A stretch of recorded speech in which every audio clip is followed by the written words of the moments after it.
नमस्कार, ppm time Bihar देख रहे हैं आप। मैं हूं शिवांगी। आप बिहार की राजनीति में सबसे अधिक चर्चा अभी इस बात की हो रही है कि क्या मुख्यमंत्री नीतीश कुमार के बेटे निशांत कुमार राजनीति में आने वाले हैं। चर्चा ने तब और जोर पकड़ लिया जब हाल के दिनों में निशांत कुमार लगातार मीडिया से रूबरू होने लगे।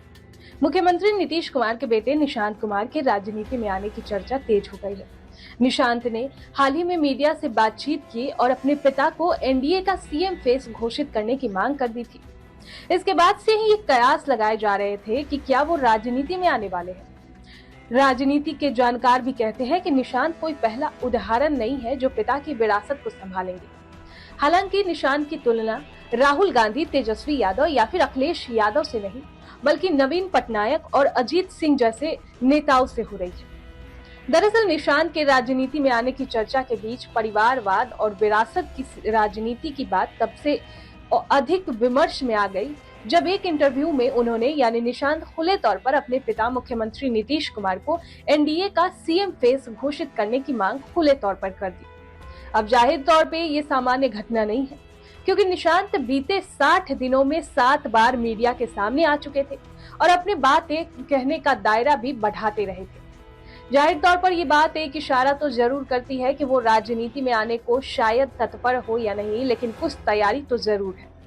राजनीति के कई जानकार ये भी बताते हैं कि संभव है कि 15 अप्रैल के बाद वो जदयू ज्वाइन भी करे और आगामी विधानसभा चुनाव में वो लड़े भी, लेकिन इस बात को लेकर अभी कयासबाजियां ही है, कोई आधिकारिक पुष्टि नहीं है।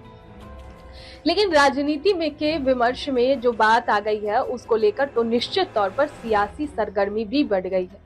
अब निशांत कुमार राजनीति में आते हैं अथवा नहीं आते हैं, ये मुख्यमंत्री नीतीश कुमार के रुख पर निर्भर करेगा। लेकिन परिवारवाद के घोर विरोधी रहे नीतीश कुमार क्या अपने पुत्र को राजनीति में आने देंगे, ये सवाल सियासी गलियारों में गूंज रहा है। इसी बीच कई वरिष्ठ पत्रकार इसको लेकर अपनी अलग अलग राय रखते हैं। वहीं कुछ चंद ऐसे नेताओं का उदाहरण देते हैं जो राजनीतिक परिवारों से होते हुए भी परिवारवाद के आरोपों से दूर रहे। परिवार से राजनीतिक विरासत तो मिली, लेकिन उन पर परिवारवाद का ठप्पा नहीं लगा। तो इसमें एक बड़े नाम है जिन पर हम चर्चा करते हैं अभी। तो पहला नाम है ओडिशा के पूर्व मुख्यमंत्री नवीन पटनायक। दरअसल नवीन पटनायक की राजनीति में एंट्री तब हुई जब उनके पिता ने राजनीति छोड़ दी। वरिष्ठ पत्रकार अशोक कुमार शर्मा कहते हैं कि बिजू पटनायक के देहांत के बाद नवीन पटनायक ने राजनीति ज्वाइन की और सुचिता की राजनीति के नए मानदंड स्थापित किए। वो परिवार की विरासत से तो आए, लेकिन उन पर कभी भी परिवारवाद का ठप्पा नहीं लगा। यहाँ तक कि नवीन पटनायक राजनीतिज्ञ रहे, लेकिन अपने आगे के जनरेशन को उन्होंने राजनीति से दूर रखा। इसी प्रकार एक दूसरा उदाहरण अजीत सिंह का भी है। उन्होंने पिता चौधरी चरण सिंह के मृत्यु शैया पर होने के समय राजनीति ज्वाइन की थी। उन पर भी कभी परिवारवाद का ठप्पा नहीं लगा, क्योंकि उन्हें पिता राजनीति के नेपथ्य में चले गए थे। तब अजीत सिंह ने राजनीति में आने की तैयारी की थी। अजीत सिंह ने अपने राजनीतिक जमीन को मजबूत करने के लिए धरातल पर संघर्ष किया। पिता की लेगेसी रही तो सही, लेकिन अपना वजूद भी बनाया।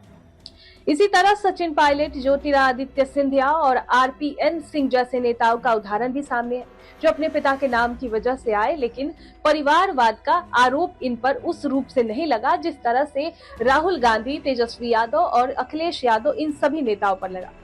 वरिष्ठ पत्रकार रवि उपाध्याय कहते हैं कि दरअसल राजनीति ऐसा क्षेत्र है जहां जनता तय करती है कि मतदाता तय करते हैं कि कोई नेता पुत्र या कोई इंडिविजुअल कितना दूर तक जाएंगे।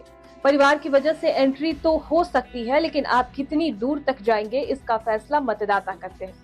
अभी तो निशांत शुरुआती टेस्ट से भी नहीं गुजरे हैं। निशांत कुमार जदयू के प्राथमिक सदस्य भी है या नहीं, ये अभी पब्लिक डोमेन में नहीं है।